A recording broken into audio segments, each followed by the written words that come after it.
మంచి ధర్మ స్థితిలో ధర్మ వైఖరం నడిపించాలంటే అది ఆ పొజిషన్ ఒక సంగీతంలోనే ఉంది.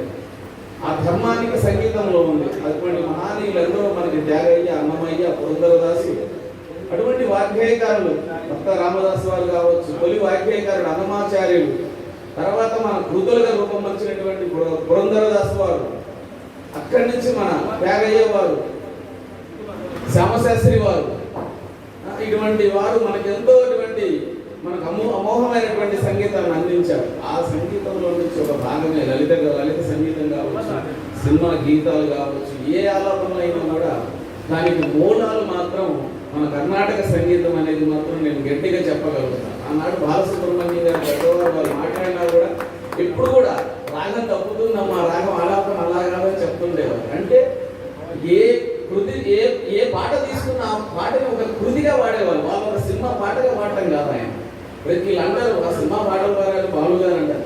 కాదు, ప్రతి సినిమా పాటను కూడా ఒక కృతిగా అది ఒక సంగీతం, ఒక కృతి. ఏ విధంగా అయితే అన్నమాచార్యులు వారు ఒక కృతి తయారు చేశారో అదే విధంగా అదొక కీర్తనగా పాడేవారు. అందుకే అంత ప్రసిద్ధిగా ఎక్కారు.